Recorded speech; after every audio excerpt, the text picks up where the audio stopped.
no more than a foot, foot and a half. As you can see, because you gotta come up a bit, you'll pull it out, check to see if there's anything else, insert it, and keep going. This gets hard for the people that are a little bit on the shorter side, especially if they have taller doors. Vertically challenged. Vertically challenged, yeah. Still with me. Like I said, I have it on audio and visual, so if I'm getting radiation, it'll start screaming at me. Okay? Do this side as well.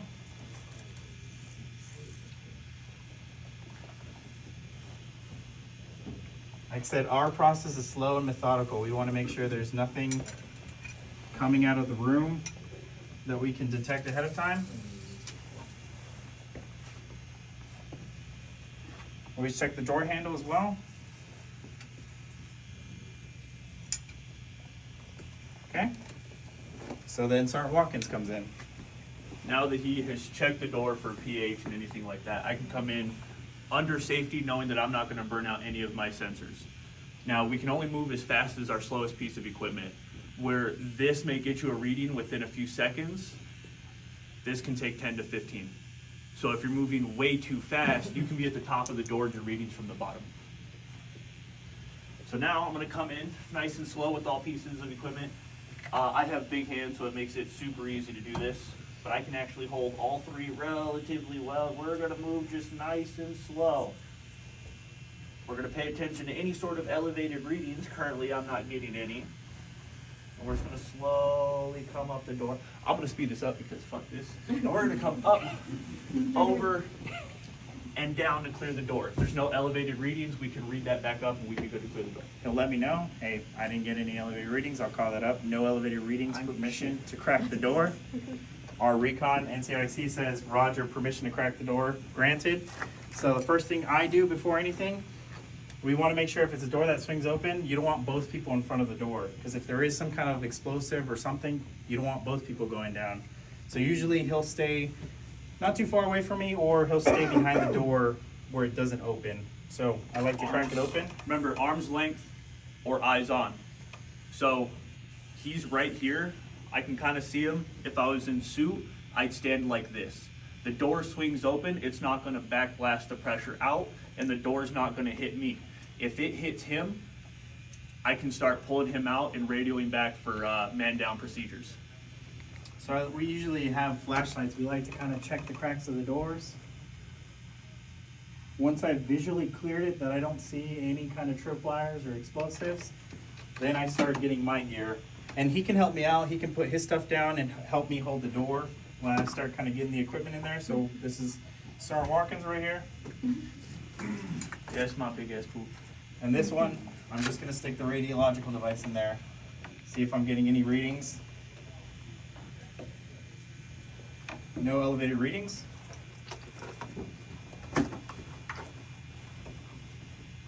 Now this is where I'll step in once again and see if there's any sort of change in the ambient pressure pushing out any sort of chemicals. Can you feel that pressure coming out of the room? So now the pressure difference, if there's anything on the inside, that is going to be forced out into the hallway. Now, again, no elevated readings. He's going to call that back up and we're going to officially push into the target room. We have to ask permission again to actually enter the building, so I'll call back 2-1, this is 2-2, permission to enter the building, no elevated readings, permission granted. So at that point, we get our stuff together.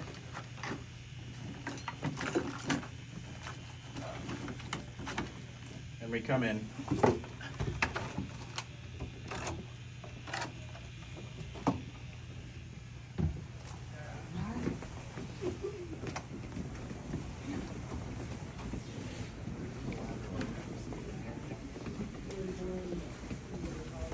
So we've made entry into the room. It looks like a classroom. There's these tables are missing. I see a couple things over there, but I'm not gonna tunnel vision on them right away. I'm gonna establish to make sure nothing in the room is gonna kill us. So for that, I like to make sure I take my flashlight and whatever radiation device I'm using. Real quick. Now we entered, that was our door. That's where we came into the room. With the class, what did we label that wall? The 6 o'clock wall. Yep. Which would make that the 9, 12, and the 3 o'clock wall. Now that we have our orientation within the room, they know where we're at as we call things out based off the wall that they're on. So moving in here, I'm thinking, hey, there's no obstacles left. I'm gonna start my search left and stay left. So we're gonna start looking through, making sure nothing's gonna kill us. And while he's doing that, the people with the monitors coming up from behind, the team members, the whole time he's doing that, I'm gonna check for elevated readings, but I'm gonna slowly move. Those of you with back problems, I'm sorry, especially tall people. You're gonna start going like this. And this is what you do because you're checking to see the vapor pressure density of the chemicals within the area. That way, if they're sitting high, you find them high. If they're sitting low, you're gonna find them low. That way, if anything pops up, the second it pops up, you're able to call it out. That way we know, hey, the chemical's low lying. We know it has a higher pressure density than the ambient air. Cool. So we're gonna do the sweep. We'll kind of speed it up so it's not as slow, but this would be a more slow methodical process as well. I'm looking, make sure nothing's gonna kill me. I noticed something on the table, but I'm not gonna focus in on it yet. More info over there. Okay. Not getting radiation from it. No radiation change.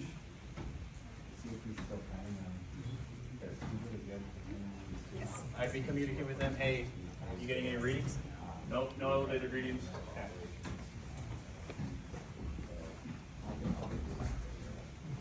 So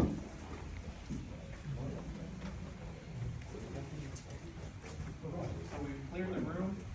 He's not getting any elevated reading in the ambient. We found nothing that's going to kill us. So at the next point, while he's finishing that up, the team lead, this is where we take pictures of the room. So we're using our own little camera. The first picture we like to take is a picture of the door we entered in. And then we go to the center of the room, the most center part of the room if we can. And this is where we begin taking those overlapping pictures. So I begin like this, shift a little bit overlap.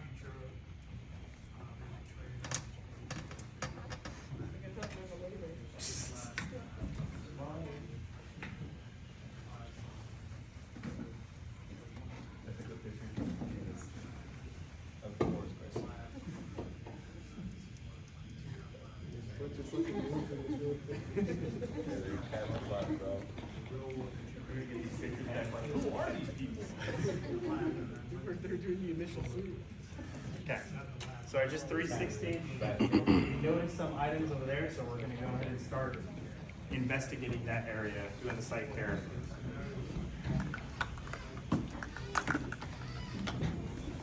So I would call up, hey, Sergeant Scott, no elevated readings. In the 3 o'clock part of the room, we've identified and seen some chemicals as well as some intel. We're moving over there to investigate. Roger. So I see a couple of things on the table. So I would set up my clean space. You can either do the floor. It's easier to if you have a table or a surface. You keep your clean space, keep all your equipment clean.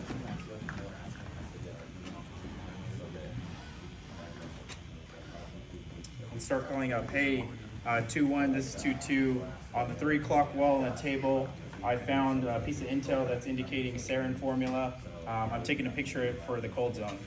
Copy.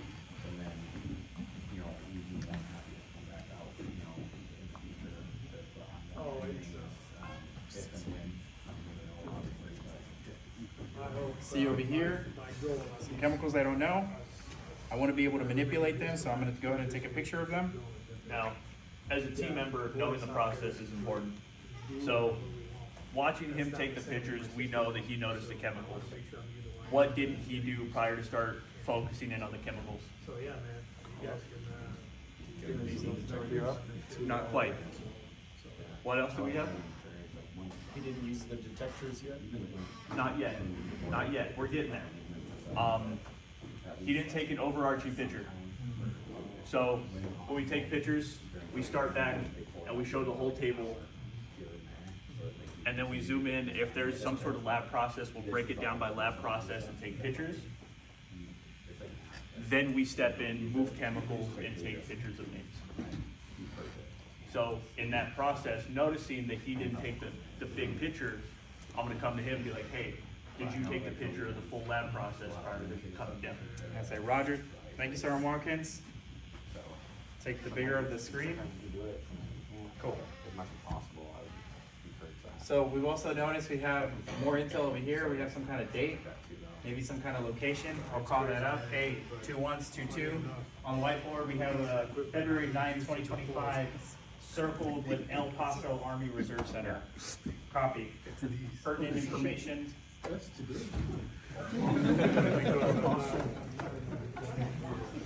And we also noticed that. So we'll start here and then we'll work our way that way. So after I take the picture, since I'm handling things, I'm gonna either have gloves ready for glove exchange or hype wipes ready.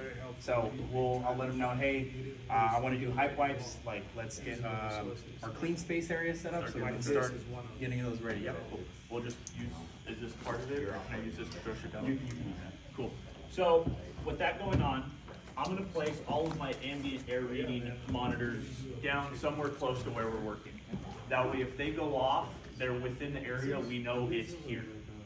So as those are going off and he's getting ready to take pictures, I can move through and find the theoretical hype wipes. There's one right They here. don't look like they exist in the bag. Cool, then I'll just, I'll pull it out of the bag and have it ready. And as he's moving left to right, before we start, because he got the overarching picture, now we can start touching things. So as he's moving that in, I can come through, pick it up, make sure it's closed, and move.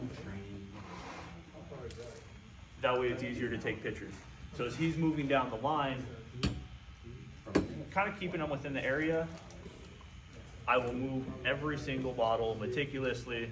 That way stuff can get pictures taken up easier. And I'll start calling it up. If you're having a hard time with chemical names, you find cast numbers. Cast numbers is a great way to call up so you save yourself the trouble of trying to read some crazy dichloromethane, hydro something, oxycotton, so stuff like that. So we like to do close-up pictures of the chemicals if it's something pertinent to the scene. And then I call back up, hey, 2122 on the 3 o'clock table, we've identified Robitussin, we've identified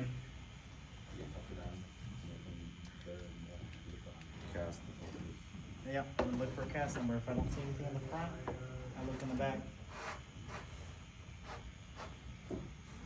If I don't see anything, I'd send them the manufacturer name. Hey, I'm looking at light and foamy sunflower fresh. It's some kind of hair and body wash. Copy. And I'm looking at iodized salt.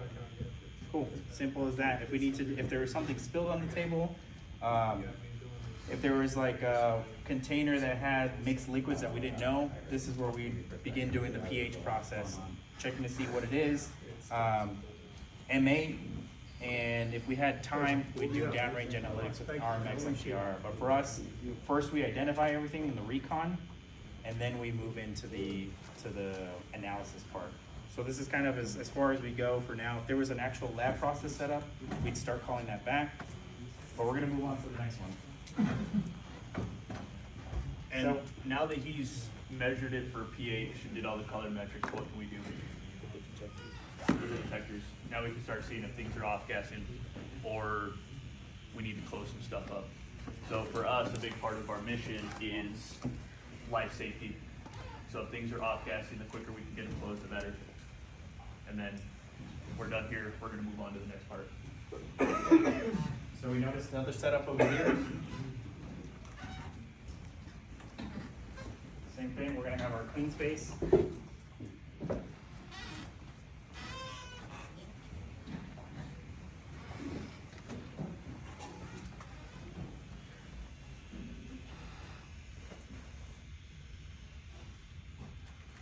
I'm gonna take my overarching picture.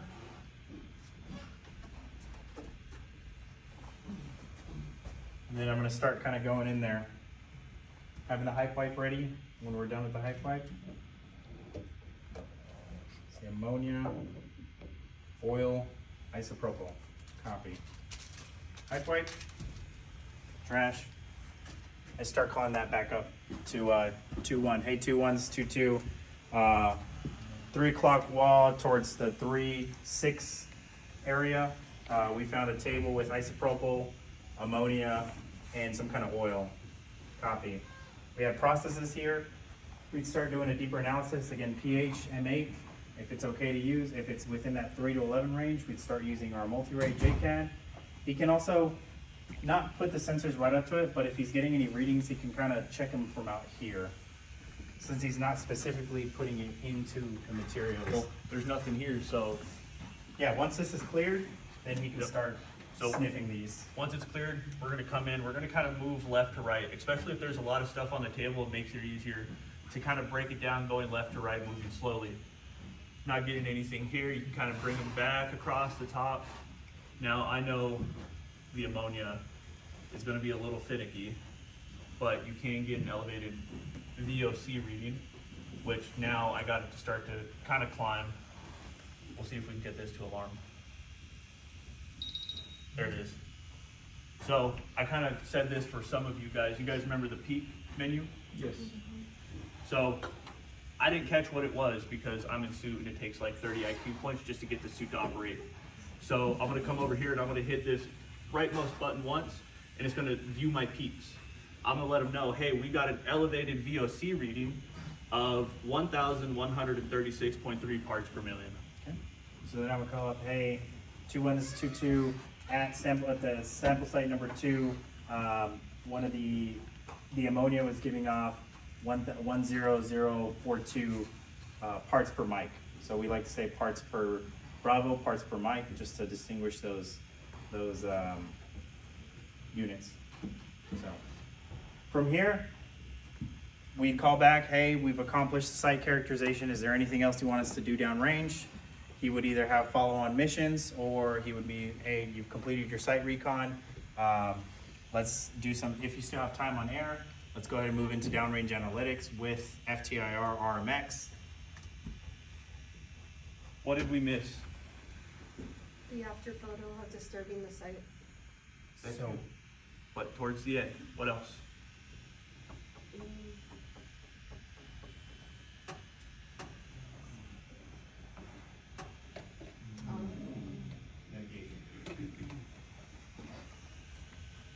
Before we move on, samples, anything like that, closing this and getting the elevation to come back down will let us know if there's anything else within the room that is giving us elevated readings. So to help us pinpoint further like risk, hazard, whatever you want to call it.